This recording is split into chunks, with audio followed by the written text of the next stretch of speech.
আজকে আমরা আবার ফিরে এসেছি আরেকটা আম, আম, নতুন এপিসোড নিয়ে। আমাদের যে খেলাধুলা প্রসঙ্গে মেয়েদেরকে ইন্টারভিউ করার একটা নতুন সিরিজ এবং আলাপ থেকে আমরা শুরু করেছি। আজকে তার আরেকটি এপিসোড, এবং আজকে আমাদের সাথে আছেন Sharda Ugra, senior journalist, senior editor, ESPN Cricinfo. আমার খুবই ভালো বন্ধু, সেজন্য আমি খুব এক্সাইটেড। তবে আজকে আমরা হিন্দিতে বেশিটা এই কনভারসেশনটা করব, সেই কারণে আমি এবার হিন্দিতে মুভ করছি। প্লিজ আপনারা আমার হিন্দিকে ক্ষমা করে দেবেন। Sharda, I just introduced you in Bengali and I मुझे पता है कि आपको थोड़ा बंगाली समझ में आ जाता है, तो और मुझे ये उम्मीद है कि मेरी हिंदी भी आपको समझ में आएगा। आपकी हिंदी मेरी बंगाली से तो, मेरी बांग्ला से तो बहुत ही अच्छी होगी। ऑलमोस्ट बिल्कुल, मैं बताऊं, दुगनी तिगनी पता नहीं कितनी अच्छी होगी। मेरी बहुत खराब है मेरी बांग्ला। मैं थोड़ा थोड़ा समझती हूँ, लेकिन आपके जैसे बोल नहीं सकती कॉन्फिडेंटली जैसे आप हिंदी में बोलोगे, या झिझक के भी आप बोलोगे, मैं वैसे भी नहीं बोल सकती हूँ बांग्ला में। What is your mother tongue? English, Hindi,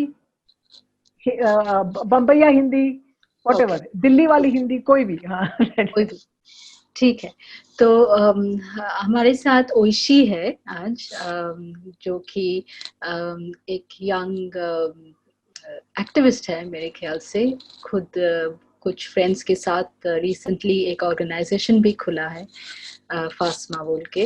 और ओइशी हमारे साथ इस कॉन्वर्सेशन में साथ में रहेंगे, और अगर उसे कुछ लगे तो क्वेश्चन भी कर सकते हैं। ओइशी, वेलकम। और तो शारदा, कभी मैंने ऐसे इंटरव्यू आपके नहीं किया, तो आई एम वेरी अनकंफर्टेबल शुरुआत में, बट लेट्स हम दोस्त हैं तो आप कुछ भी पूछ सकते हैं। कुछ भी पूछ सकती हूँ, ठीक है। काफी सालों से दोस्त हैं हम तो। ठीक है, तो हम उस दिन से शुरू करते हैं। 15 नवंबर 1989 कराची में कोई एक प्लेयर का डेब्यू हुआ था, जो शायद डॉन ब्रैडमैन के बाद सबसे बड़ा नेम है क्रिकेट में। और अराउंड द सेम टाइम कुछ और भी हुआ था, बैंगलोर में शायद, नहीं, बम्बई में। बम्बई में। हाँ। तो आप थोड़ा उसके बारे में बताइए। मैं काफी, ये अच्छा हुआ कि आपने खुद कहा, नहीं तो मैं इसको कहती रहती हूँ बिल्कुल, जैसे देखिए मेरा कि मैंने क्या किया। लेकिन ये जो मैं उसका मजाक करती हूँ थोड़ा, थोड़ा काफी गर्व के साथ भी कहती हूँ कि जिस महीने सचिन तेंदुलकर ने अपना टेस्ट डेब्यू किया, मैंने भी स्पोर्ट्स जर्नलिज्म, खेल पत्रकारिता में अपना डेब्यू किया, नवंबर 1989। तो और मैं सबसे कहती हूँ, देखो वो तो रिटायर हो गया, मैं रिटायर नहीं हूँ अभी तक। तो ये बस कोइंसिडेंस है जिसको कहते हैं। लेकिन मैंने अब 30 साल हो गए हैं। मैंने हिंदुस्तान में जो खेल क्रीड़ा, जो भी जैसे भी आप उसको बुलाएं, के 30 साल देखे हैं। बहुत सारे बदलाव आए हैं उसमें, बहुत अच्छी चीजें हुई हैं, बहुत हम थोड़ा पीछे भी चले गए कई मामलों में। तो लेकिन बहुत बहुत मजा आया है। और कभी मैं कहती हूँ कि ये नौकरी भी नहीं थी। मेरी जो पहली नौकरी थी, उसके बाद से मैंने नौकरी नहीं की है मैंने, क्योंकि मैं खेल की इतनी बड़ी फैन हूँ। तो बहुत मजा आया है इतने साल काम करके।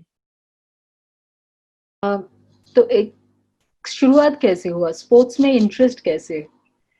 मैं बहुत ही खराब क्वालिटी की खुद मैं खेलती थी, बैडमिंटन लड़कों के साथ, क्रिकेट, फुटबॉल का वर्ल्ड कप हुआ तो फुटबॉल भी खेल लिया, बहुत खराब। हमारे जो, मैं जिस स्कूल में जाती थी उन्होंने कोशिश की, क्योंकि मेरी काफ़ी हाइट है, कि आप बास्केटबॉल खेलो, और मैं काफ़ी ब्रॉड भी हूँ, तो डिस्कस थ्रो करो। मुझे बिल्कुल पसंद नहीं आया। मैं बहुत ऑलमोस्ट आलसी टाइप की थी, जो मैं किताबें पढ़ती थी और हाँ खेलती थी अपने, जिसको हम अभी फ्लैटरिंग टर्म्स में, अपने एकेडमिक टर्म्स में कह सकते हैं, रिक्रिएशनल प्लेयर थी मैं। मेरी बिल्कुल कोई स्टैंडर्ड नहीं था मुझे खेल में, लेकिन बहुत दिलचस्पी थी। मैं बहुत देखती थी, बहुत फॉलो करती थी। मेरे पिताजी स्पोर्ट्समैन रहे हैं अपने कॉलेज में, तो उनसे बातें करती थी मैं, और मैं पढ़ती थी स्पोर्ट्स के बारे में। तो क्योंकि मेरा बीए जो मैंने किया है सेंट जेवियर्स कॉलेज में, उसमें उन दिनों, यानी कि ये मैं कह रही हूँ 1990 की बात है, 1990s, कि हमको ज्यादा ऑप्शंस नहीं थे। जैसे ओशी यहाँ है, मैं आपको बता सकती हूँ कि ओशी आपकी जनरेशन है, वो बहुत की जनरेशन है। आप ह्यूमैनिटीज भी पढ़े, फिर भी आपके पास इतने सारे ऑप्शन हैं। हमने जब 90s पढ़ी थी और एकेडमिक्स में करना चाहते थे, हमारा हमारा लगाव उसमें नहीं था। हम सोचते थे हम दो चीजें कर सकते हैं, या तो हम जर्नलिज्म कर सकते हैं या तो एडवर्टाइजिंग कर सकते हैं। और मैं सोचती थी कि भाई देखो कि एडवर्टाइजिंग में आप तो सिर्फ बिस्किट बिस्किट बेचोगे, तो हम जर्नलिज्म ही करें, कुछ समाज का भला हो। लेकिन वो तो दूसरी चीज हो गई, समाज का भला, वो खैर वो तो दूसरी बात है, उसका 2 घंटे का सेपरेट जूम सेमिनार कर सकते हैं उस पर। तो ये था मेरा इंटरेस्ट।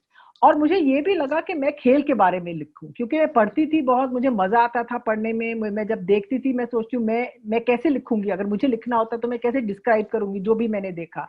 लेकिन मैं काफी, मुझे ये लगा कि मुझे चांस नहीं मिलेगा, क्योंकि बहुत ही जैसे क्लोज्ड फील्ड थी वो। पता नहीं था कि कैसे चांस मिलता है इसमें, आप कैसे करोगे। मैंने जर्नलिज्म का सर्टिफिकेट, डिप्लोमा का कोर्स भी किया था, जो तभी तभी शुरू हुआ था बॉम्बे में। और तो ये लगता था कि ठीक है, स्पोर्ट्स जर्नलिज्म ही सही, स्पोर्ट्स जर्नलिज्म नहीं होगी तो जर्नलिज्म ही सही, कर लूंगी कुछ। और अगर नहीं किया तो मैं लाइब्रेरी साइंस करके कहीं लाइब्रेरी में बैठी थी, क्योंकि किताबों का बहुत शौक था, और शौक है अभी भी। तो ये ऐसी शुरुआत हुई थी। लेकिन जो मेरे साथ हुआ, जिससे कहते हैं कि डेस्टिनी जिसको आप कहते हैं, या किस्मत जो भी थी, कि मिड डे अखबार ने एक दिन एक एडवर्टाइजमेंट दिया कि हमको स्पोर्ट्स रिपोर्टर की जरूरत है।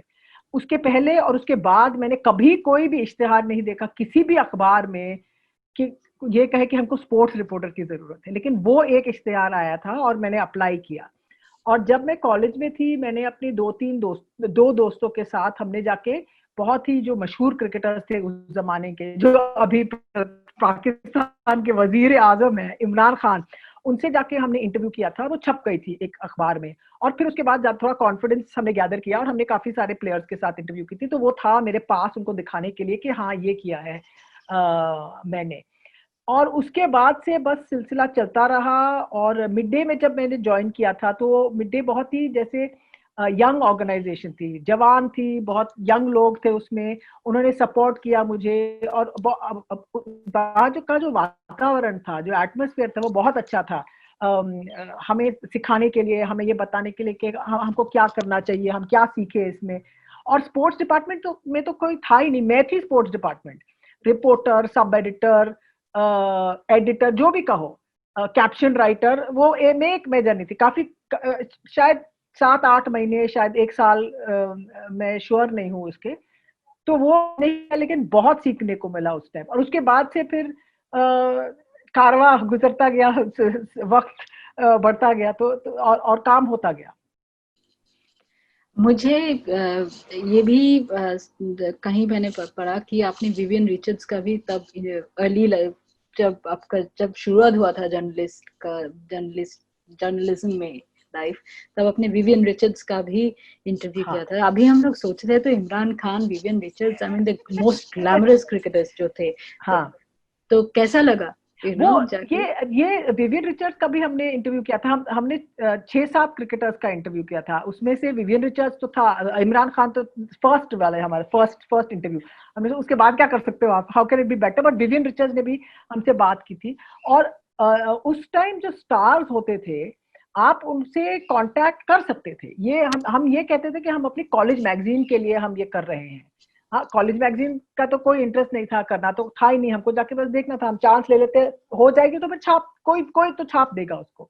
अम, उस समय जो थे, आप उनको कांटेक्ट कर सकते थे, जो स्टार्स थे, फोन कर सकते थे। ना कोई मीडिया मैनेजर, ना कोई मीडिया पॉलिसी, कुछ भी नहीं था। अगर वो बात करना चाहते थे आपसे, वो बात करते थे, अगर नहीं बात करना चाहते थे तो नहीं करते थे। और विवियन रिचर्ड से तो बात हुई थी, बहुत मजेदार बात हुई थी। हमने फोन किया उनको, तो मेरी जो फ्रेंड थी, दो और लड़कियां, एक मेरी जो फ्रेंड थी वो बहुत अच्छे से बात करती थी, वेरी फॉर्मल, प्रॉपर, जैसे अंग्रेजी में, हमारे जैसे नहीं कि आवाज ही नहीं निकल रही है, स्टार से बात कर रहे हैं, वो she was very very compose. तो उसने जब बात की तो विविन रिचर्ड का, अच्छा देखो आप 1 बजे आ जाओ इंटरव्यू के लिए। जहाँ भी वो होटल में थे, तो मेरी फ्रेंड ने कहा देखिए हमारा लेक्चर चल रहा है, तो हम थोड़ा लेट आ सकते हैं क्या? तो उसने कहा, विवेक ने कहा देखिए मैं बताऊंगा आपको टाइम, मैं बताऊंगा टाइम कि आप बताओगे मुझे टाइम? तो बोला अच्छा अच्छा ठीक है हम आ जाएंगे। हमने बंक भी कर ली क्लास और वो हम मिलने गए। और जो जो मजे की बात है, विवियन रिचर्ड से जब भी आमने सामने हम मिलते हैं, वो पहचानते हैं, वो याद करते हैं कि इतना टाइम कैसे गुजर गया।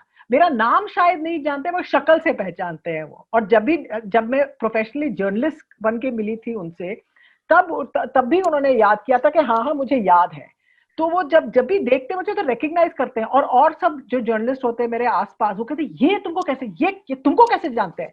लेकिन वो मजा आता है वो सोच के कि हाँ कितने साल हो गए, अब 30 से भी ज्यादा साल, 32-36 साल तो हो गए होंगे वो करते हुए।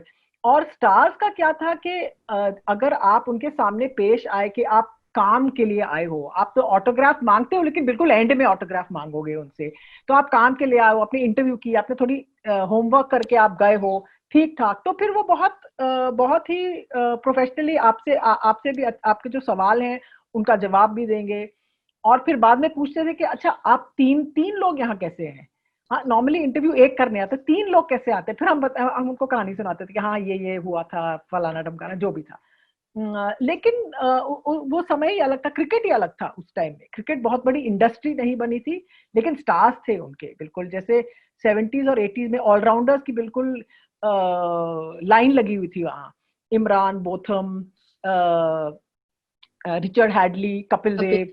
हाँ तो वो जमाना ही अलग था। और काफी मुश्किल होता था, ये नहीं उनको पहुंचना, लेकिन आप अपनी कॉपी कैसे करोगे? टाइपराइटर था, कंप्यूटर नहीं था, कंट्रोल डिलीट में बटन नहीं था, कॉपी पेस्ट नहीं था, कुछ भी नहीं था।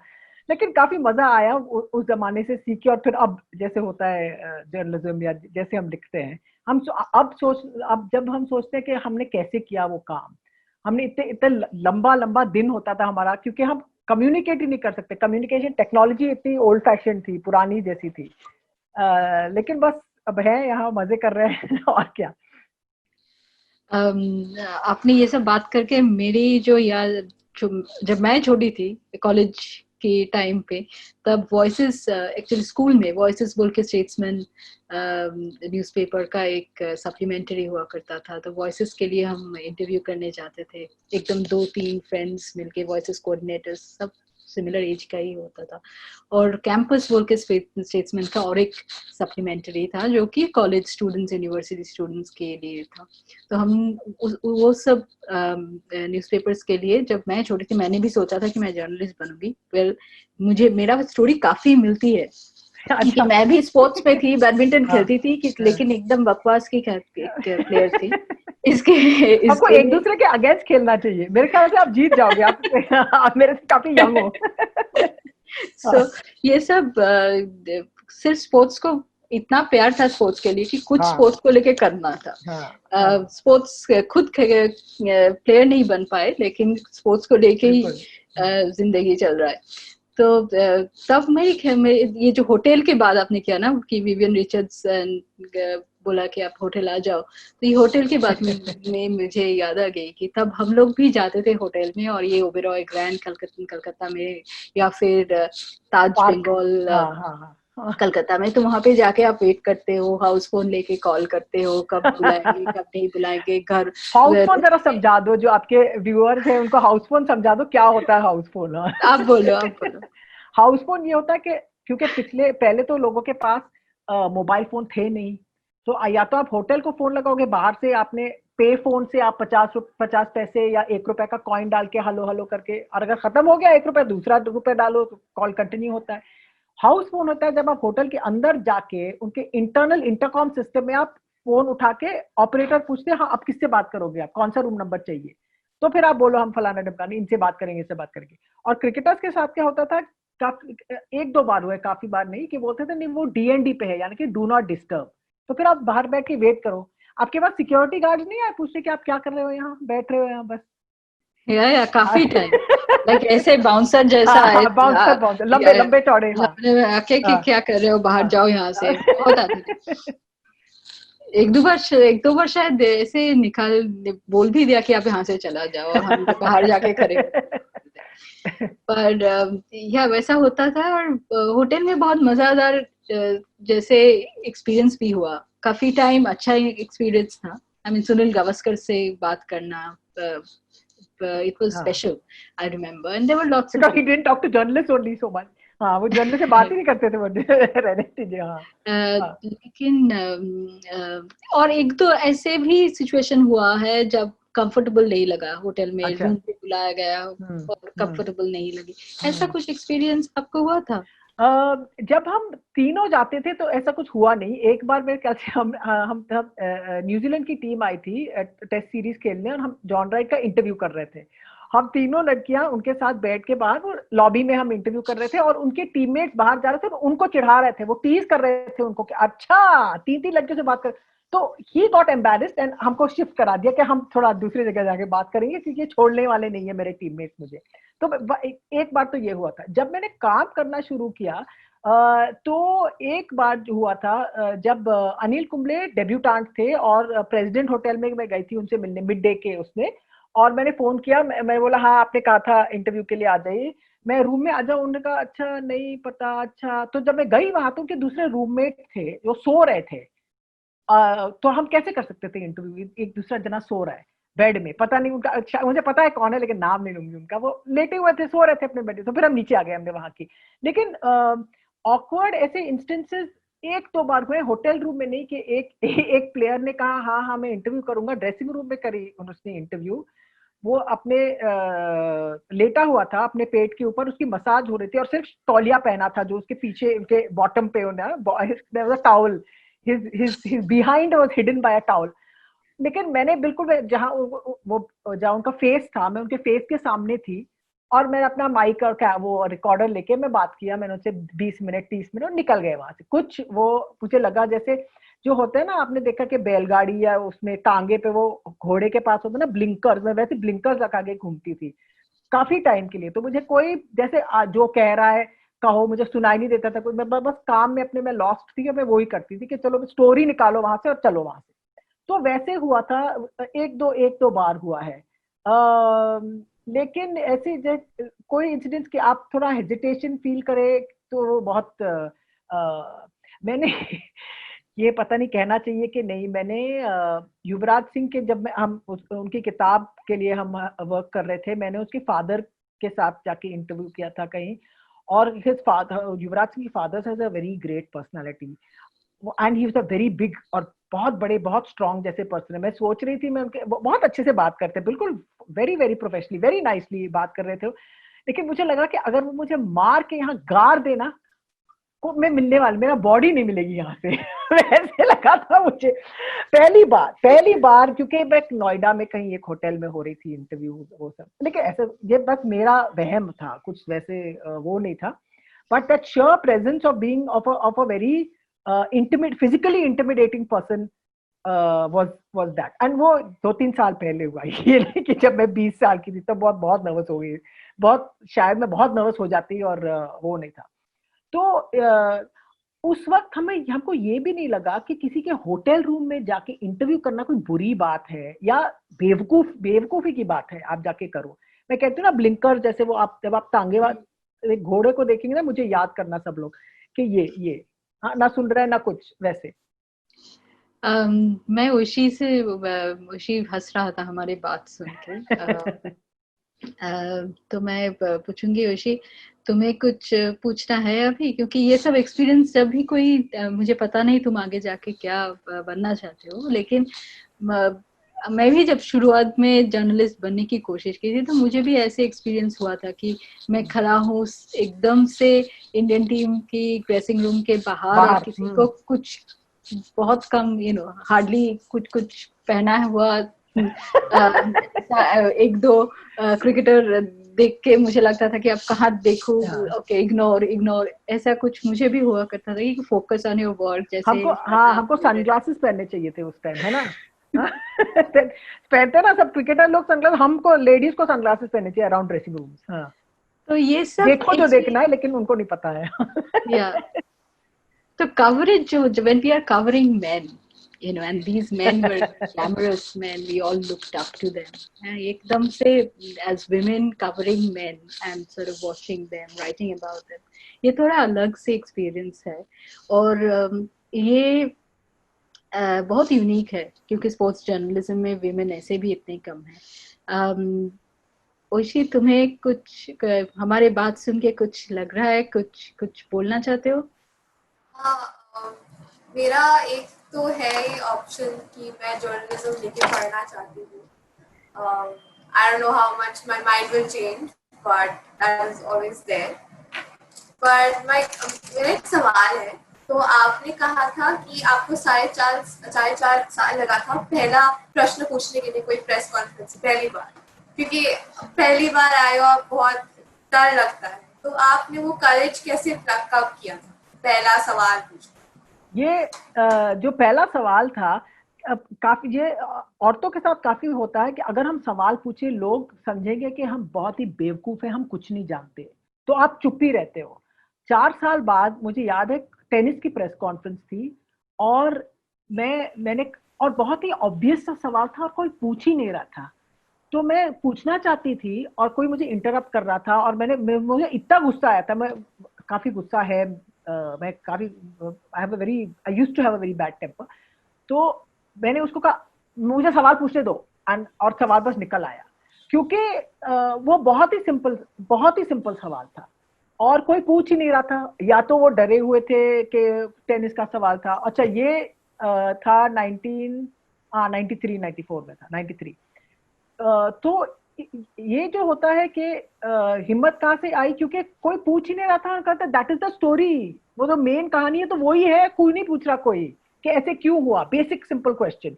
शायद ये नहीं पूछ रहे थे कि दैट वुड अपसेट पीपल और वट एवर, एंड मुझे शायद उतना जिसको कहता है मुंह फटू, मैं कुछ भी पूछ लूं सवाल किसी के सामने, टाइप ऑफ अ थिंग, और तो वो बस निकल आया। मैं कहा मुझे पूछने दो सवाल, दैट वाज आई रिमेंबर। और जिस पत्रकार वो मुझे इंटरप्ट कर रहे थे उनका नाम भी याद करती हूँ, शक्ल याद है मुझे, और मुझे याद है उनका एक्सप्रेशन जो हुआ था कि ये क्या हुआ, इसकी आवाज निकली कहाँ से, that kind of thing. So were you the only, आप क्या उस पूरा प्रेस कॉन्फ्रेंस में आप अकेली एक औरत थी? हाँ, क्योंकि काफी महीने के लिए साल, 1.5 साल, 1.5, maybe 2 years, और कोई बॉम्बे में जहां मैं रहती थी और काम करती थी, कोई और विमेन स्पोर्ट्स जर्नलिस्ट थी ही नहीं वहां। I was the only one. कोई लोग कहते हैं कि बैंगलोर में थी, और बिल्कुल 1-2 साल के बाद आने लगे बहुत रैपिड नंबर से काफी सारी लड़कियां स्पोर्ट्स जर्नलिज्म ज्वाइन किया उन्होंने। उस टाइम जब पहले हुआ था कि मैं इतनी एक्साइटेड थी कि मैं मैच में जा रही हूँ, मुझे मैच में जाने के लिए मुझे best seat in the house, I have to write, मेरा एक्साइटमेंट लेवल इतना ऊंचा था कि और लोग क्या सोच रहे होंगे, क्या देख रहे होंगे, उसकी मुझे ज्यादा चिंता होती नहीं थी। और उस समय काफी 1-2 लोग थे, वो बहुत शराफत से, सीनियर लोग थे, बहुत शराफत से वो मेरे से कम्युनिकेट करते थे, बहुत अच्छे से बात करते थे। मुझे याद है मैं प्रेस कॉन्फ्रेंस में जाके कोने में खड़े होकर कोल्ड ड्रिंक का ग्लास पकड़ के, I didn't know how to make polite meaningless conversation, जैसे कहते हैं ना, ऐसे ही फजूल की बातें, अच्छा बताओ मौसम कैसा है, अच्छा क्या लग रहा है, कुछ गॉसिप बताओ। मुझे कॉन्फिडेंस ही नहीं थी कि मैं लोगों से ऐसे बात करूं, मैं बस चुप रहती थी। और एक बहुत ही सीनियर जर्नलिस्ट आए थे, सेसिल हेनरिक्स था उनका नाम, उन्होंने मुझे देख के कहा कि आपके हाथ में क्या है, मैंने बोला गोल्ड स्पॉट या फैंटा या जो भी थी। उन्होंने बोला आपके पास ड्रिंक नहीं है, मैंने बोला नहीं, मैं आई डोंट ड्रिंक। कैसे जर्नलिस्ट हो, कैसे बनोगे तुम स्पोर्ट्स जर्नलिस्ट, तुम पीते नहीं हो अल्कोहल। हाँ, तो बहुत मजाकिया थे वो, तो मैं भी हंसने लगी, और वो बहुत ही ऐसे टेम्परामेंट के थे। तो थे ऐसे लोग, कई लोग थे जो मेरे से बात ही नहीं करते थे, जैसे मैं हूं ही नहीं, जिसे कहते हैं ना इनविजिबल। इनविजिबल का हिंदी वर्ड मेरे मन में इमीडिएटली नहीं आ रहा है, बट बिल्कुल जैसे मैं एग्जिस्ट ही नहीं करती हूँ। और मैं ऐसे छोटी नहीं हूँ, आप जानते हो पाशनी, आप मेरे हो मेरे से, हाँ, आई काफी साइड हट्टा कट्टा है, आई कांट बी इनविजिबल, लेकिन मैं थी ही नहीं उनके सामने। वो हलो नहीं कहा, उन्होंने बात नहीं की, 6 साल 10 साल 30 साल बात ही नहीं की उन्होंने मेरे से। लेकिन जो अच्छी बात हुई मेरे लिए कि जो काम करते थे स्पोर्ट्स में, जो ऑफिशियल्स थे, क्रिकेट में जो स्कोरर्स थे, ऑफिशियल्स जो टेनिस टूर्नामेंट्स ऑर्गेनाइज करते थे, लाइन्समैन, वो बहुत शराफत और बहुत ही आराम से, पहले थोड़ा हिचकते थे कि अच्छा ये क्या है, बट फिर दे वर फाइन। सो उनसे जो रिस्पॉन्स मिला वो मुझे बहुत अच्छा लगा कि ठीक है, they have got used to me being around. And जो बाद में जो सारी जो और लड़कियां आई हैं, पर ऑलवेज टेनिस टूर्नामेंट में होती थी लड़कियां, क्रिकेट मैचेस में भी एक दो दिखने लगी थी। वैसे टेलीविजन जब आया तो टेलीविजन में उनके नंबर काफी इंक्रीज हुए। तो जो हमको इंडस्ट्री से हमको कोई पुशबैक नहीं मिला, इंडस्ट्री से हमको कोई, जो स्पोर्ट्स इंडस्ट्री थी उससे हमको कोई ऑपोजिशन या वो हर्डल कुछ नहीं मिला।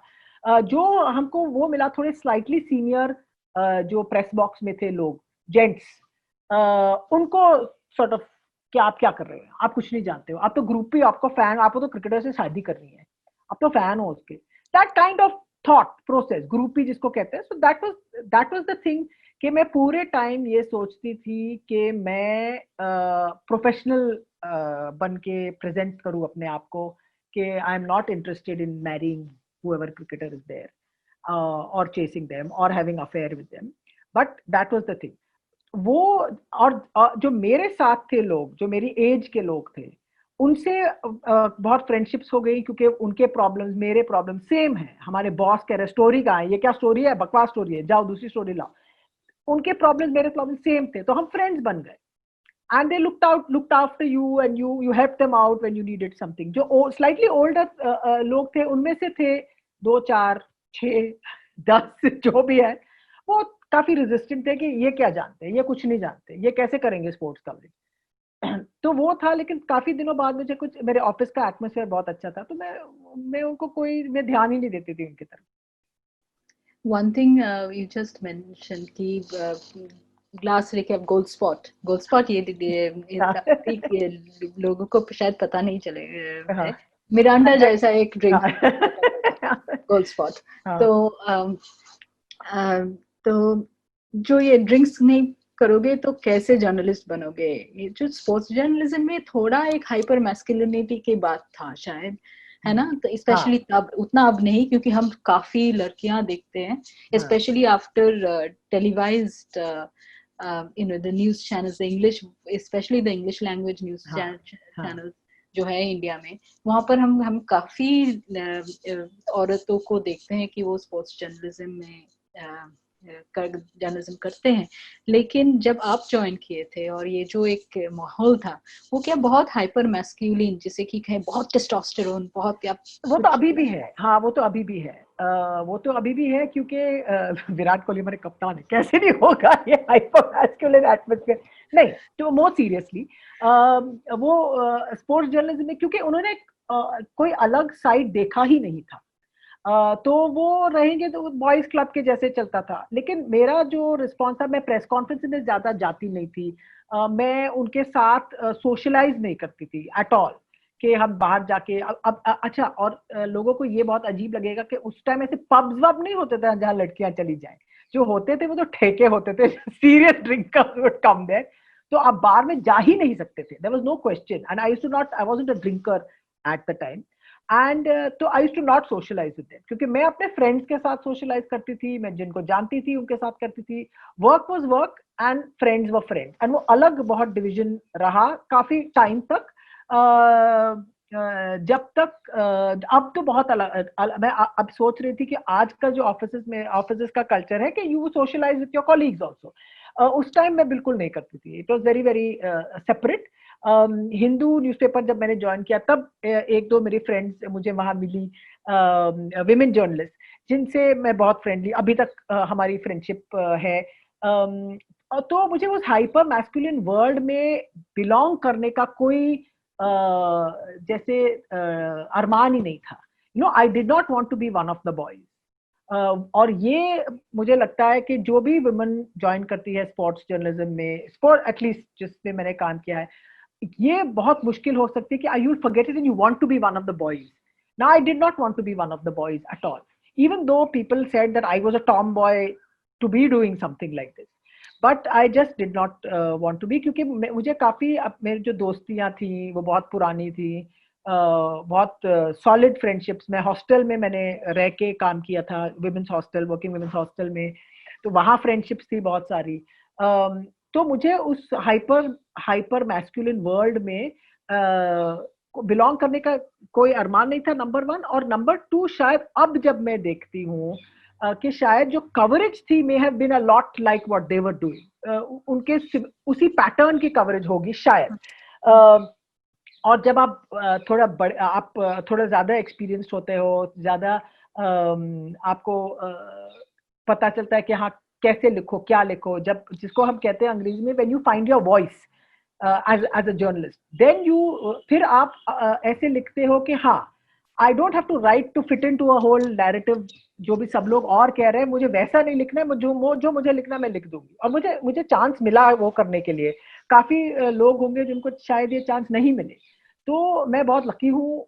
मैं सोचती हूँ कि मुझे काफी अच्छे अपॉर्चुनिटीज मिली वो करने में। और हाँ, तो स्पोर्ट्स जर्नलिज्म अभी भी not only is it hyper masculine, ये होता है कि स्पोर्ट्स फैंस की जो एवरेज एज होती है वो 18 से लेके 35-40 साल तक की है। और अब 18 से लेके 35-40 साल के जेंट्स मेल स्पीशीज के बारे में जब आप उनके बात करें तो फिर you know what kind of thing that you're going to, what kind of अब हम स्टीरियोटाइप ही कर रहे हैं तो करते ही करें बोल। हाँ, तो फिर अब जब अब मैं देखती हूँ कि this is the audience, this is your audience, so इधर या तो आप उनके लिखे जो वो पढ़ना चाहते हैं, जो जिसको पढ़ के वो खुश होंगे, या आप लिखे जो अलग होएगा वो आपको गाली देंगे। मेरे को ठीक है गाली दे दो, अब मैं काफी बुढ़ी हो गई, मुझे कोई फर्क नहीं पड़ता, दे दो गाली जो देनी है। तो क्या आपको लगता है कि जब एक औरत स्पोर्ट्स जर्नलिस्ट है तब उनका जो रिपोर्टिंग का स्टाइल रहेगा वो अलग होता है जो ये ओल्ड बॉयज स्कूल में बिलोंग करते थे उन लोगों से? हो जाता है, मेरे ख्याल से हो जाता है, क्योंकि जो एथलीट्स होते हैं आप उनसे कोई भी सवाल पूछ सकते हो, और वो थोड़ी देर बाद अगर उन्होंने आपको देखा है, आपका काम देखा है, वो जानते हैं, आप उनसे कुछ भी पूछ सकते हो और वो शायद जवाब दे भी सकते हैं। क्योंकि दो मर्द एक दूसरे से शायद वो कॉन्वर्सेशन नहीं करे कि आप बताओ आपको ऐसा लगा कि आप कमजोर है, weakness, when did you feel weakness, और जिसको कहते हैं हम वल्नरेबिलिटी, आपको कब लगा कि नहीं मैं फेल होने वाला था या मैं फेल होने वाली थी। तो वैसी चीजें I want to see, I don't know, I could be wrong, if men feel comfortable talking about that with other men, क्योंकि वो उनका इंटरनल कंपटीशन रहता है, we are woman talking to them, वो तो कुछ भी बोल देंगे, हाँ लेडीज है समझ लेंगे टाइप, यू नो। सो शायद you can take it to that. और जैसे मेरी उम्र बढ़ी, जैसे मैं उनके जो स्टार्स या जो भी थे, मैं उनसे मेरी एज उनसे ज्यादा हो गई, तो मैं आंटी जैसी मैं आंटी वाली बातें करूंगी तो जवाब दे देंगे, है ना, वो आपसे बात भी कर लेंगे वापस। तो हो सकता है, it is possible, but you have to be, आपको थोड़ा सेंसिटिव होना है कि आप क्या पूछ सकते हैं उनसे या क्या नहीं पूछे। तो एक बार एक क्रिकेटर मेरे से कह रहा था कि हाँ ऐसा, मुझे बहुत बुरा लगा, मैंने ये किया, मैंने अपने एक दोस्त को फोन किया और मैंने उससे कहा फला जो भी है, and my friend made me feel better again. तो आई सेड कौन थी वो दोस्त, जरा बताएंगे? I knew it was a woman, it had to be a woman, वो जरूर उनकी कोई फीमेल फ्रेंड होगी। उन्होंने कहा नहीं मैं नहीं बता सकता वो ऐसे। But that kind of thing I don't think a guy would want to, I don't think के एक आदमी सोचेगा कि मैं पूछ भी लूं उससे कि क्या है, कि क्यों पूछूं, हाँ, कि इट लुक सो स्टूपिड कि क्यों। तो ये भी होता है कि आप बेवकूफी के जो सवाल होते हैं ना, जब आप ज्यादा एक्सपीरियंस होते हैं, आप पूछ लेते हो सबसे जो भी पूछना है, क्योंकि बेवकूफी के सवाल जब आप पूछते हो तो सबसे बेस्ट आंसर शायद आपको तब मिलता है। That's a good point. और एक चीज मुझे लग रहा था कि when you started 1989, you know, the whole of 90s and all of that, अब जो हम लोग देख रहे हैं इंडिया में कि इन विमेन स्पोर्ट्स को लेके एक बहुत ज्यादा मीडिया अटेंशन उनको मिल रहा है, बहुत ज्यादा बात हो रही है, वो शायद उतना नहीं थे, स्पेशली क्रिकेट में तो नहीं था, लेकिन और टेनिस में शायद थोड़ा बहुत रहा होगा, या फिर एथलेटिक्स में बहुत काफी कम रहा होगा, लेकिन बहुत कम था। तो कभी ऐसा लगा आपको रिपोर्ट करते हुए कि शायद कोई विमेन स्पोर्ट्स भी रिपोर्ट कर पाए, या पहली बार कब you kind of followed something which you know you wrote about? हाँ, ये जो होता है कि आप 80s और 90s में हम ये भी मैं बताना चाहती हूँ कि हमारे जो सुपरस्टार्स थे स्पोर्ट में उनके नंबर काफी कम थे। ये नहीं है कि बहुत सारे जैसे अभी है। हाँ, आप जो भी स्पोर्ट देखो हमारा कोई कोई तो स्टार कुछ अच्छा कर रहा होगा, वहाँ हमारे नंबर बहुत कम थे। हॉकी की टीम थी, मेंस की हॉकी टीम थी, लियांडर पेस, अमृतराज, टेनिस के जो स्टार्स थे उस समय के, the cricket team, the male cricket team, Viswanathan Anand उभर के आए थे तब, प्रकाश पडुकोने थोड़ा रिटायर हो गए थे। तो ये 5, 6, 10 जने होते थे। और विमेन में पीटी उषा का नाम बहुत बड़ा था। लेकिन पीटी उषा जब मैं उन्होंने काफी देर बाद तक वो रेस करती रही। हमने सिर्फ अश्विनी की आवाज सुनी, अश्विनी नचप्पा की आवाज सुनी बोलते हुए, ये वो जो भी था, और फैशनेबल कपड़े पहन के और वो सब। पीटी उषा बहुत चुपचाप थी, वो ज्यादा बोलती ही नहीं थी। मैंने जो विमेंस के बारे में जो मैंने रिपोर्टिंग की है, सबसे पहले जो मैंने की है कि एक नेशनल विमेंस चेस चैंपियनशिप हुई थी बॉम्बे में, और मैंने जाके शायद 24 लड़कियां भाग ले रही थी उसमें। मैंने उन सबसे जाके बात की थी, उनकी स्टोरी छापी थी, छोटी सी फोटो और छोटा सा फैक्टोइड। और एक स्टोरी आई थी कि महाराष्ट्र, क्योंकि हम मिड डे के लिए काम करती थी, जो लोकल पेपर था, आपको उसके लोकल चीज के बारे में लिखना था। तो नेशनल शूटिंग चैंपियनशिप में महाराष्ट्र की एक शूटर ने बहुत सारे मेडल जीते थे। अश्विनी भागवत, जो अभी अश्विनी भागवत वेद पाठक हो गई हैं, जिन्होंने ओलंपिक्स के फाइनल में the first woman to make an Olympic final, तो उसके बारे में भी मैंने लिखा था। लेकिन ज्यादातर क्या होता था, क्रिकेटर के पीछे, most important sportsman of the world, you are writing about them. Women's cricket के बारे में जो हम जानते थे, वो डायना एडल्जी का नाम जानते थे, शांता रंगस्वामी का नाम जानते थे, क्योंकि जब मैं बड़ी हो रही थी, मैं स्कूल में थी, तब उनके फोटोज और उनके आर्टिकल्स पेपर में आते थे। और 80s में थोड़ा वो कम होता गया कि आप उनके नाम को ज्यादा देखते नहीं थे, विमेन्स क्रिकेट के बारे में ज्यादा सुनते भी नहीं थे, जब डायना और शांता रंगस्वामी ने रिटायर किया था। मुझे बहुत साफ याद है कि उनकी फोटोज, क्रिकेटर इतनी अच्छी बड़ी बड़ी फोटोज आती थी उनके पेपर में।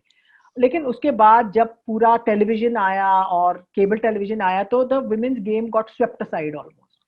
अब जो उसका इम्प्रूवमेंट हुआ है, बहुत बहुत मात्रा में हुआ है, जो नंबर में हुआ है। लेकिन जहां से साइना नेहवाल ने शुरू किया, उनके पहले अपर्णा पोपट जब 13 साल की थी, तो प्रकाश पडुकोने ने कहा था कि ये स्टार होने वाली है ये लड़की। तो हमने जाके उनसे बात की थी, और अपर्णा को अभी भी याद है कि मैंने आर्टिकल किया था और फोटोग्राफ थी उसकी मिड डे के अखबार में। तो साइना के पहले अपर्णा थी। तो जैसे आप क्रिकेटर्स का नाम लो, जिसका भी नाम लो, टेबल टेनिस मनिका बत्रा के पहले इंदुपुरी थी। तो ये सब, इनके नाम और चेहरे हम जानते थे, पर हम लिखते नहीं थे उनके बारे में, क्योंकि हम क्रिकेटर्स के पीछे ही पड़े रहते थे मोस्ट ऑफ द टाइम। तो ये क्या एक एडिटोरियल डिसीजन था या फिर मैनेजमेंट डिसीजन था कि क्रिकेट को ही हाईलाइट किया जाएगा? मैनेजमेंट और एडिटोरियल का नहीं, क्योंकि माहौल उस टाइम वैसा ही था, क्योंकि क्रिकेट को बहुत बढ़ावा मिल रहा था और सचिन जैसा क्रिकेटर आया था। तो जो दुनिया में एक्सेप्शनल नंबर 1 एथलीट किसी स्पोर्ट में हिंदुस्तान का हो, और अनडिनाइबली हो, और क्रिकेट में हो, वो बहुत बड़ा फिगर था। और शायद अब हम समझ सकते हैं कि क्यों इतना इंटरेस्ट था सचिन के करियर में और उसकी सक्सेस में। कि it's like you have to keep feeding the beast, you know, you have to keep saying, और बताओ सचिन के बारे में, और बताओ सचिन के बारे में। उस टाइम ट्विटर भी नहीं था, फेसबुक नहीं था, कुछ नहीं था। सचिन जब वो 17-18 साल का था, वो ज्यादा बात नहीं करता था, वो चुपचाप रहता था और रन बनाता था बस। So it was all that. And मुझे काफी अनॉयंस होती थी कि हमारी टीम ज्यादा जीतती नहीं थी, लेकिन सचिन बहुत अच्छा खेलता था। तो जो सारा कवरेज था वो शिफ्ट हो गया उसकी तरफ, from cricket to Sachin, that's what it became, I mean undeniably so. And उसी टाइम के जो दूसरे स्पोर्ट्स थे वो पीछे रह गए, क्योंकि उनकी इंटरनेशनल परफॉर्मेंस उतनी ज्यादा नहीं थी। तो लियांडर था जो डबल्स, वो जो डेविस कप खेलता था, लियांडर का तो बहुत नाम था, और 99 के बाद से महेश भूपति और वो साथ में खेले थे। लेकिन इंटरनेशनल स्टैंडर्ड में कोई जो आपका हॉकी का कोई था नहीं उस टाइम। धनराज पिल्ले का करियर उसके बीच में था, आपकी टीम की परफॉर्मेंस उतनी अच्छी नहीं थी, तो क्रिकेट को ही फॉलो किया। क्योंकि चलो जो हम 100 मैच खेलते हैं उसमें से 55 मैच तो हम जीतते थे, 45 मैच जो हार गए वो तो ठीक है, तो 55-45 is a decent ratio.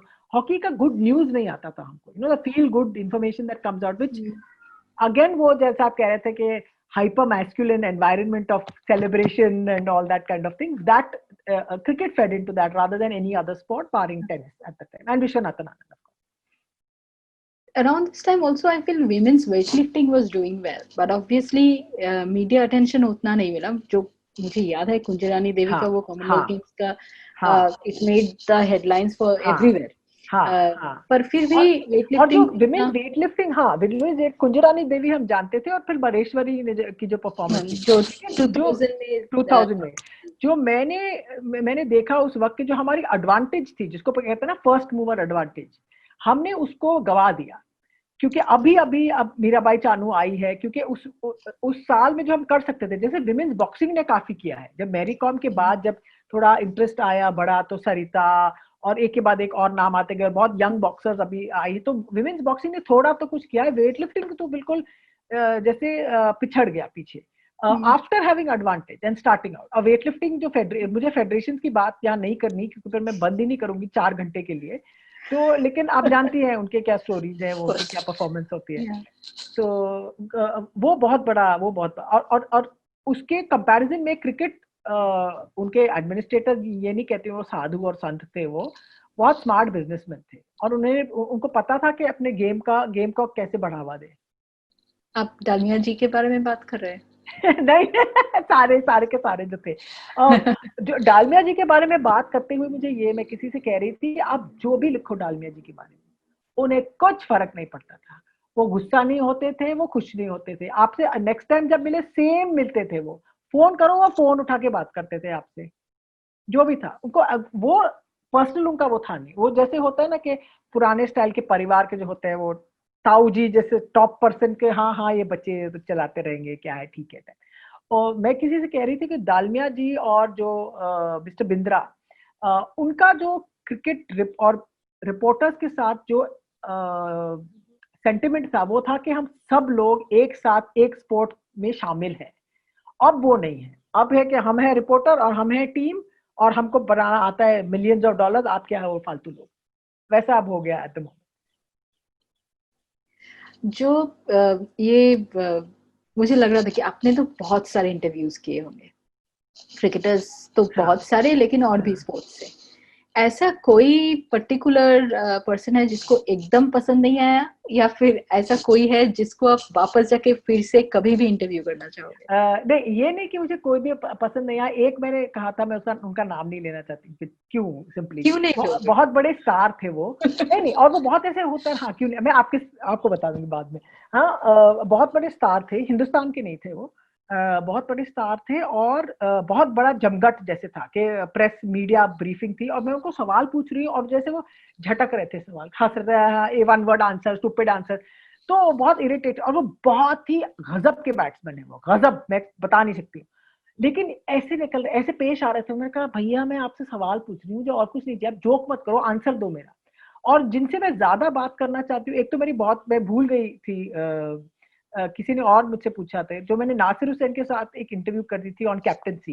Absolutely brilliant speaker. लेकिन इयन थॉप जो स्विमर हैं ऑस्ट्रेलिया के, ओलंपिक गोल्ड मेडलिस्ट, उनके साथ मैंने और रोहित बिजना ने 15 मिनट बात की. फैंटास्टिक. मैंने उनकी किताब भी पढ़ी है. मैं तो उनके साथ कभी भी कोई कहीं कहे कि आप पैदल जाओ 20 किलोमीटर और इयन थॉप का इंटरव्यू लो, मैं चली जाऊंगी. क्योंकि वो बहुत ही जिसको कहते हैं संवेदनशील और थॉटफुल, और बहुत इज्जत देके उन्होंने सवालों का जवाब दिया. ये नहीं कि दूसरे वैसे. लेकिन मुझे काफी लोगों से बात करने में बहुत मजा आता है, क्योंकि आप उनके बारे में काफी कुछ चीजें पता कर सकते हो कि what makes them take, why are they like this, वो किस चीज से इरिटेट होते हैं, किस चीज से खुश होते हैं. तो मुझे अच्छा लगता है. ऐसे कभी कोई बिल्कुल बैड इंटरव्यू नहीं हुई है कि मैं कहूँ कि नहीं भाई कभी नहीं, इसके बाद कभी नहीं. मैं उसी के पास थोड़ा वापस जाऊंगी, अगर उसकी कोई क्वेश्चंस है या कुछ कमेंट भी है. उसी मेरा एक कॉन्ट्रडिक्टरी सवाल है, मतलब आपका अभी तक बेस्ट इंटरव्यू किसके साथ रहा? Best interview? हाँ, तो आपको उनसे बात करके अच्छा लगा बहुत? Ian Thorpe. हाँ, Ian Thorpe the swimmer Nasser Hussain I enjoyed talking to, और मैं ये सोच रही हूँ कि अभी जो अभिनव बिंद्रा हैं उनसे आप बात करो तो बहुत इंटरेस्टिंग चीजें सुनने को कहती है, because they think about sport and their sport very differently. Viswanathan Anand से बहुत बात करने में बहुत मजा है, क्योंकि वो क्या क्या चीजें सुनाते हैं आपको, जब आप समझ नहीं, आपको अंदाज ही नहीं होता कि ये भी है चेस प्लेयर का दिमाग सबसे, क्योंकि जो हर एक अलग खिलाड़ी होता है अलग स्पोर्ट में, वो आपको अपने स्पोर्ट के बारे में अलग अलग चीजें बताता है। और सचिन तेंदुलकर से बात करने में बहुत मजा आता है, क्योंकि आप जानते हो कि जब वो बात करते हैं आप समझते हो कि आप कितना कम क्रिकेट जानते हो उनके बराबर। क्रिकेटर भी कहते हैं आपसे ये, और और जब वो बात करते हैं तो आप जानते हो कि उनको गेम का जो उनको गेम जैसे दिखता है, सवाल ही नहीं कि आप मैं किसी और को गेम ऐसे दिखे, कोई भी कमेंटेटर उनको गेम ऐसे दिखता ही नहीं है, उनको गेम अलग दिखता है बिल्कुल, जैसे जो various levels of understanding the game, उनका कोई अलग ही लेवल है। अब बस वही समझ लो। जैसे मैं सोच रही थी कि जो मैं जब विमेन कोचेस के साथ काम करती हूँ स्पोर्ट्स में, तब मुझे एक बार बार ये लगता है कि विमेन कोचेस के लिए गोइंग अप द लैडर बहुत डिफिकल्ट होता है, क्योंकि इतना अगेन हाइपर मैस्कुलिन एक चीज है। हर कोच ये स्पोर्ट्स में लोगों को लगता है कि विमेन कोचिंग नहीं कर सकते, टीम के साथ ट्रैवल नहीं कर सकते, फैमिली रिस्पॉन्सिबिलिटी रहता है, ये सब कहा जाता है, और women coaches really struggle to get to the top. Chief women coach बहुत कम बनते हैं, तो असिस्टेंट कोच जैसे रह जाते हैं। तो ऐसा क्या कुछ barriers as a sports women sports journalist going up the ladder, ऐसा कुछ बैरियर्स आपको फेस करना पड़ा? एक बहुत ही इंटरेस्टिंग सवाल है पाशनी, क्योंकि जो मेरे करियर के 5-10 साल पहले, शायद 10 साल पहले मुझे ऑफर्स मिले थे कि आप स्पोर्ट्स एडिटर बनो, हाँ आप हमारा न्यूज़पेपर ज्वाइन करो। जब मैंने क्रिकेट ज्वाइन किया था, तब जब मैंने इंडिया टुडे के लिए काम करती थी, कि आप स्पोर्ट्स एडिटर बनो। 2-3 काफी मेजर न्यूज़पेपर, इंग्लिश न्यूज़पेपर से आई थी ऐसी informal offer. I didn't take it any further because my answer was actually no, क्योंकि मेरा जो इंटरेस्ट है वो राइटिंग में है, वो लिखने में है, ट्रैवल करने में है, स्पोर्ट्स देखने में है, स्पोर्ट्स समझने में है। जो एडिटर की जो रोल है, very different to the coaches role which is very very hands on doing what you do. Editor का जो रोल होता है वो ज्यादा एडमिनिस्ट्रेटिव होता है, वो आइडियाज का रोल होता है, वो फाइंडिंग आउट थिंग्स और going out into the field का कम होता है। और मुझे बहुत इंटरेस्ट उस चीज में था, क्योंकि मैं जानती थी कि जो एडिटर का पोस्ट है, it's a nice post, you will get a nice salary, tension थोड़ा कम होगा, डेडलाइन उतनी वो नहीं होगी, आप किसी को डांट भी सकते हो, करो जो करो ये बट टू बी फेयर, काफी सारे विमेन जर्नलिस्ट मैं जानती हूँ जो स्पोर्ट्स एडिटर्स बनी, और बहुत काबिलियत की स्पोर्ट्स एडिटर्स बनी है। एक तो कैलकाटा में एलोरा सेन जो स्टेट्समैन की स्पोर्ट्स एडिटर रही है, कादम्बरी मुरली ने हिंदुस्तान टाइम्स की स्पोर्ट्स एडिटरशिप ली थी। एक मेरी बहुत अच्छी फ्रेंड है ऑस्ट्रेलिया में, क्लोई साल्टो, वो मेलबर्न एज की स्पोर्ट्स एडिटर है।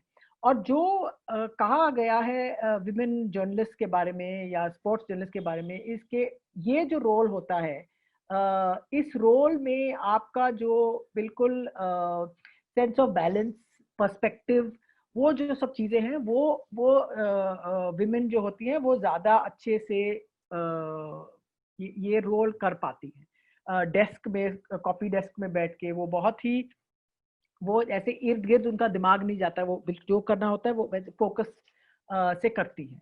तो शायद जो रिक्वायरमेंट जो विमेन स्पोर्ट्स जो विमेन कोचेस को है, जो मुश्किलें आती हैं उनके सामने, वो विमेन जर्नलिस्ट से शायद थोड़ी अलग हो, क्योंकि मैं सिर्फ बात कर रही हूँ एट द मोमेंट सिर्फ अंग्रेजी स्पोर्ट्स जर्नलिज्म की। मैं ये बात नहीं कर रही हूँ कि अच्छा कोई हिंदी न्यूज़पेपर में कोई बनी है विमेन स्पोर्ट्स एडिटर की, नहीं।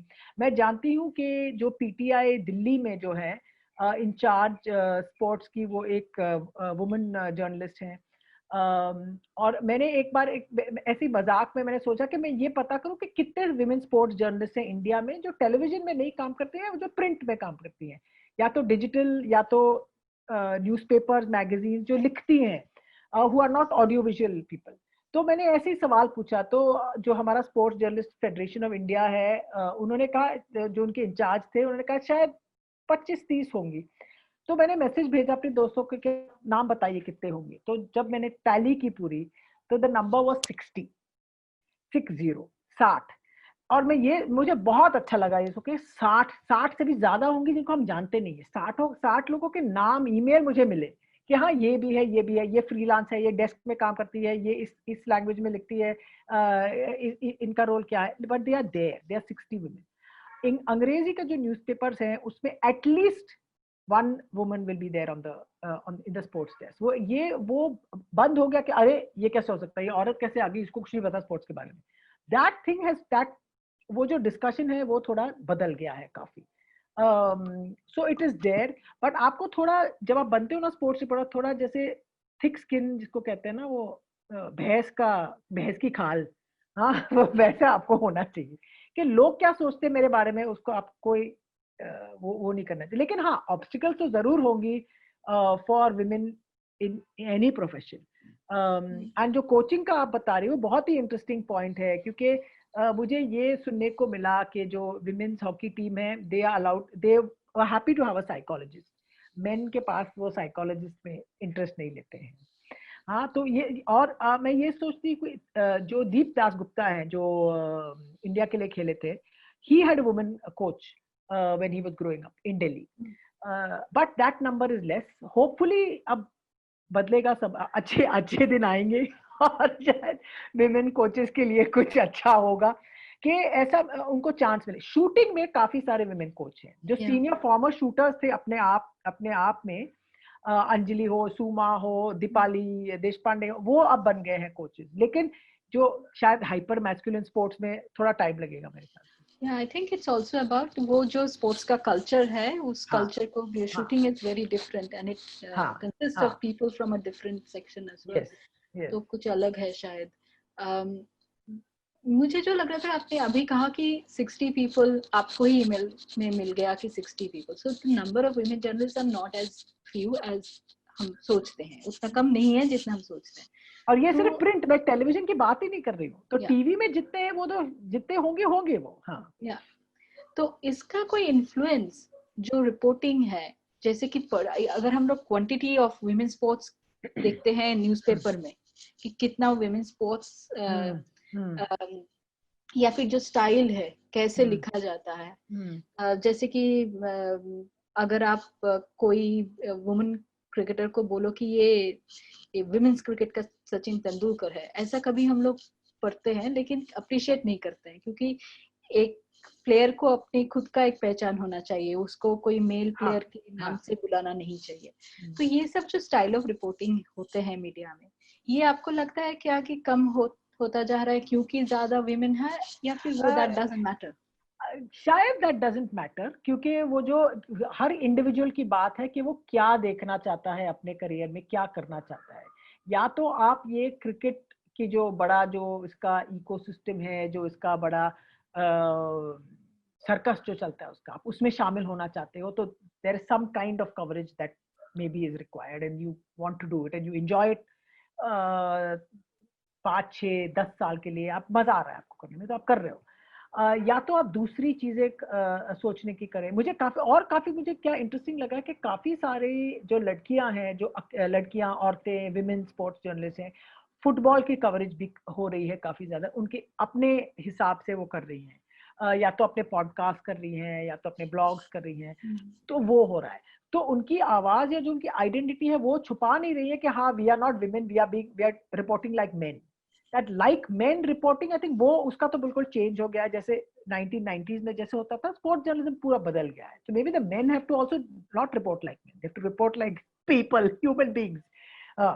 So ये अच्छा, मीडिया कवरेज हम कैसे करते हैं कि हम कवरेज ऐसे करेंगे कि सक्सेसफुल कौन है। हमको जो हीरो मिथ है स्पोर्ट्स में, हमको हीरो चाहिए। हाँ, या तो हीरो मेल होगा या फीमेल होगा, हीरो चाहिए, बस हीरो दो हमको। हीरो के पीछे की स्टोरी आप एक फॉर्मूला किस्म की जैसे करोगे। एक हमारे स्पोर्ट्स जर्नलिज्म में एक बहुत ही, क्या कहूँ अब उसको डिस्क्राइब कैसे करूँ, एक फ्रेज है कि यार वो ममता स्टोरी नहीं है, हमको ममता स्टोरी चाहिए। तो ममता स्टोरी होती है जिसमें सब सैड स्टोरी हो, स्ट्रगल की स्टोरी हो।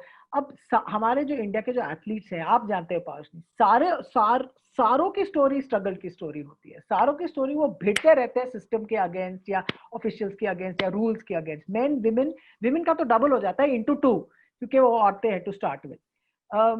तो शायद थोड़ा ये बदल रहा है। Is it are women responsible for it, women journalist responsible? शायद हाँ, शायद ना, I am not really sure. क्योंकि जो होता है कि जब मैंने अभी 30 साल काम किया है, मेरे जो कॉलीग्स हैं प्रज्वल हेगड़े, नीरू भाटिया, उन्होंने भी 25-28 इतने सालों से काम कर रही है। तो वो उनका जो नजरिया है, it is a women's view, and उनकी आवाज आपको सुनाई देती है सब चीजों में, उनके राइटिंग में। और आपको पढ़ना है, I mean you have to read it, you have to accept what is, how it is written, what is said about it. मुझे अभी टाइम खत्म हो गया है तो ज्यादा नहीं बोल सकती हूँ, लेकिन और भी कुछ क्वेश्चंस मेरी था जो मैं अभी और एक दिन और एक बार इंटरव्यू तब कर पाऊंगी। जैसे कि लेकिन मैं लास्ट क्वेश्चन ये करना चाहूंगी कि अगर लाइफ फिर से जीना पड़े तो क्या आप यही करना चाहोगे? जरूर, without a moments hesitation, same thing.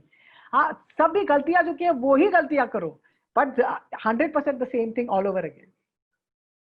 Brilliant. मेरे ख्याल से अभी हम लोगों को यहाँ पर ही आज की जो कन्वर्सेशन है खत्म करना पड़ेगा, लेकिन मैं लास्ट वर्ड ओइशी को दूंगी। अगर कोई क्वेश्चंस या कुछ भी कमेंट करना पड़े तो तुम कर सकते हो। मेरे पास कोई सवाल नहीं है, मुझे बस कमेंट करना है कि if I ever qualify as a journalist later in my life, and I just hope कि लोग मुझे as a journalist पहचाने, not as only a female journalist, like that classification, but I'm a journalist, not she's a female journalist. And when you call a man, he's just a journalist, but when you call a woman, she's a woman journalist. So I just want to be known as a journalist if I ever become. मैं एक ओशी, मैं इस पे एक बात कहना चाहती हूँ कि जब हम सब शुरू में आते हैं तो this is the same thing that a lot of people come with. और जब आप तो 10 साल 15 साल बाद फिर आप रियलाइज करते हो कि वुमेन जर्नलिस्ट होना is actually an advantage, as in it is not an advantage, it is advantage नहीं है, एडवांटेज तो भूल जाओ, it is privilege, it's a privilege also, and it's a compliment, because आपको ये कहता है कि आपका जो अंडरस्टैंडिंग है दुनिया का। मैं एक बहुत लास्ट में, बिल्कुल मैं बहुत बात बोलते चलो, कोई बात नहीं। बात करने की बहुत आदत है मुझे। पीटर ओबक जो मेरे बहुत ही चहेते राइटर थे, दोस्त भी थे मेरे, जो वर्ल्ड कप फाइनल हुआ था 2011 में, वो खड़े थे और वो देख रहे थे प्रेस बॉक्स में। तो उन्होंने कहा कि उन्होंने क्लोई को देखा, क्लोई साल्टो जिसने मैंने बात की, उन्होंने नीरू को देखा, और एक रीका भी शायद थी एनडीटीवी की, और उन्होंने कहा कि जो हमारा प्रेस बॉक्स है और औरतें होनी चाहिए उसमें। तो मैंने पूछा, आप पीटर ओबक को बोलो जो आपको बोल रहा है, मैं मान जाऊंगी। तो मैंने पूछा आप ये क्यों, मैंने लेकिन पूछा कि आप, मैं हंसने लगी, मैंने कहा क्यों कह रहे हो आप ऐसे पीटर? उन्होंने कहा क्योंकि उनको ज्यादा साफ दिखाई देता है, they see more clearly. So I thought that was a great thing. So Oishi, remember, we see more clearly. You see more clearly as a woman journalist. You're absolutely right. जब आप कहते हो कि नहीं, I want to be seen as a journalist. I don't want to be seen as a woman journalist. मुझे अभी at the moment कोई फर्क नहीं पड़ता. Journalist, woman journalist, whatever it is, that's it. I'm proud to say that I'm a female journalist. I have no hesitation whatsoever, because I am female. There is no doubt about it. पर जो Peter ओबक ने कहा था ना, दे see more clearly, उन्हें ज्यादा साफ दिखाई देता है। और स्पोर्ट्स जर्नलिज्म में पर्टिकुलरली साफ दिखाई देना is a great quality to have. And we can see it in the writing your writing is beautiful, and I have so many friends जो कि मुझे कहते रहते हैं कि आप शारदा उग्रा की फ्रेंड हो। क्या बात कर रहे हो? Doctor, doctor Payashree Mitra. I remember how you embarrassed me at the panel, Bangalore में जब हम पहले मिले थे। But thank you so much Sharda for the time. बहुत अच्छा लगा बात करके। मुझे और भी काफी questions है, शायद मैं बातें करेंगे बात। हाँ, जरूर बहुत मजा आया। और एबोंग अलाप है ना प्रोग्राम का हाँ, नाम? हाँ, हाँ, एबोंग अलाप के जो सभी ऑर्गेनाइजेशन है। Organisation Ebong Alap, thank you very much, बहुत बहुत बहुत शुक्रिया कि आपने मुझे इनवाइट किया, बहुत मजा आया, और आप ऐसा काम करते रहिए, हम बहुत खुश हैं, and thank you very much. मैं बहुत बोलती हूँ, I am sorry, this is my habit of talking non stop, Parsi भी ग्रेट जानती है पारसी भी जानती है, but thank you very much, बहुत बहुत शुक्रिया। Thank you.